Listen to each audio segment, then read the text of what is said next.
Le parti russophone Israël Beitenu se sert à nouveau de Charlie Hebdo pour défrayer la chronique. Les jeunes du parti, sparadrap sur la bouche, se mettent en scène en lisant le journal satirique. Ils se réunissent cette fois pour le distribuer, et ce en dépit de l'interdiction du président de la commission centrale électorale, Salim Djoubran.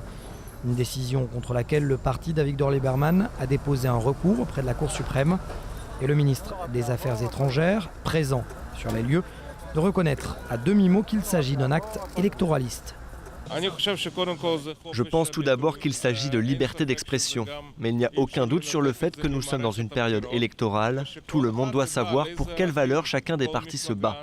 Je pense qu'il s'agit ici d'un message clair sur le type de valeurs pour lesquelles nous combattons.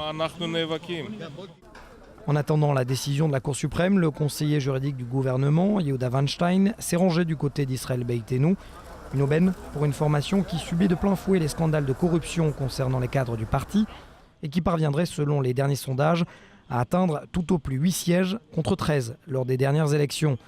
Il ne s'agit pourtant, selon ce candidat, que de manifester pour la liberté d'expression. C'est sans aucun doute un combat pour la liberté d'expression, contre l'instauration de la charia, contre l'État juif, l'État d'Israël. La question n'est pas de savoir pourquoi Israël Beitenu est là, mais pourquoi notre parti est le seul ici. Où sont les formations de gauche qui défendent la liberté d'expression, de penser, l'idée même de la démocratie? Elles devraient se tenir à nos côtés.